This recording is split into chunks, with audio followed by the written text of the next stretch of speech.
একটি ঘন রহস্যময় জঙ্গলের কেন্দ্রে কৌতূহলী মেয়ে মীরা সোনালী ধুলোর এক ঝকঝকে পথ আবিষ্কার করল।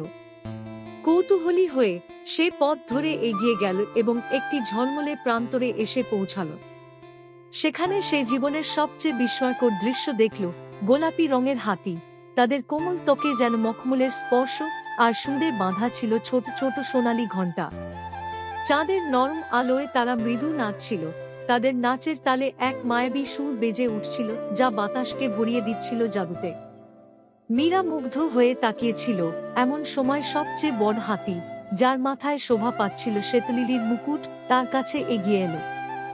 স্বাগতম ভ্রমণকারী, একটি গভীর উষ্ণ কণ্ঠে বলল হাতিটি। আমি এলা, গোলাপি হাতিদের নেতা। আমরা সাদা ড্রাগনের গুহার পথ পাহারা দিই। শুধু নির্বাচিত ব্যক্তিরাই এই পথ পার হতে পারে। মীরা কিছু বলার আগেই এক গভীর সুরেলা গর্জন প্রান্তর জুড়ে প্রতিধ্বনিত হল। মেঘের ভেতর থেকে বেরিয়ে এল এক অসাধারণ সাদা ড্রাগন, যার উজ্জ্বল আঁশগুলো নতুন পড়া তুষারের মতো চকচক করছিল। ড্রাগনের গভীর নীল চোখ মীরার চোখের দিকে তাকাল। তোমার হৃদয় খুব কোমল ছোট্ট মেয়ে, ড্রাগনটি বলল, তার কণ্ঠ যেন এক কোমল বাতাসের মতো শান্ত।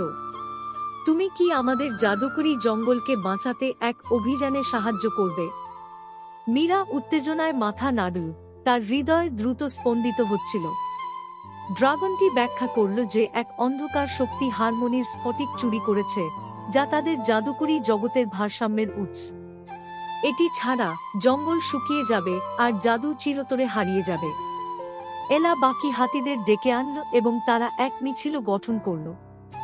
মীরা এলার পিঠে চড়ল আর সাদা ড্রাগনটি আকাশে উড়ে চলল। তারা রহস্যময় সব ভূমির মধ্য দিয়ে যাত্রা করল, জলজলে ফুলের প্রান্তর, রূপার নদী আর পাহাড় যা প্রাচীন সুরে গুঞ্জন করছিল। শেষমেশ তারা ছায়াময় গুহায় পৌঁছাল, যেখানে বাতাস ঠান্ডা আর অন্ধকার ঘনীভূত ছিল। গুহার ভেতরে হারমোনির স্ফটিক পাহারা দিচ্ছিল এক ভয়ঙ্কর ব্যক্তি, ছায়াময় জাদুকর। তার চোখ লাল জ্বলজ্বল করছিল, আর তার লাঠি থেকে বের হচ্ছিল বিদ্যুতের মতো অন্ধকার শক্তি। তোমরা কি সাহস করেছ আমাকে চ্যালেঞ্জ করার? সে গর্জে উঠল। মীরা সামনে এগিয়ে এল, তার কণ্ঠ ভয়ের মধ্যেও দৃঢ়। এই জগতের জাদু সবার জন্য, শুধু তোমার জন্য নয়। স্ফটিকটি ফেরত দাও। জাদুকর হেসে উঠল, কিন্তু আঘাত করার আগেই গোলাপি হাতিরা মীরাকে ঘিরে এক সুরক্ষার বৃত্ত তৈরি করল। তাদের সোনালী ঘণ্টা বেজে উঠল, এমন এক শুদ্ধ শব্দ তৈরি করল যা জাদুকরের শক্তি দুর্বল করে দিল।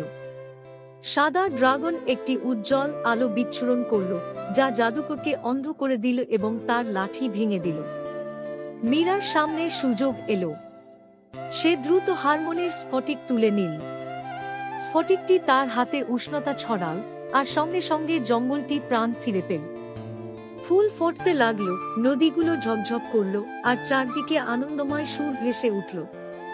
জাদুকর ধোঁয়ার মেঘে মিলিয়ে গেল, পরাজিত হল সাহস, ঐক্য এবং আলোর সম্মিলিত জাদুর কাছে। জঙ্গল নতুনভাবে প্রাণ ফিরে পেল। এলা এবং সাদা ড্রাগন মীরাকে ধন্যবাদ জানাল।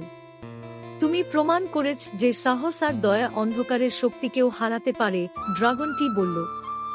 বাড়ি ফিরে মীরা তার পকেটে পেল একটি ছোট্ট সোনালী ঘণ্টা এবং সাদা ড্রাগনের একটি আঁশ। এগুলো তার গোলাপি হাতি এবং সাদা ড্রাগনের সঙ্গে তার জাদুকরী অভিযানের স্মৃতি হয়ে রইল।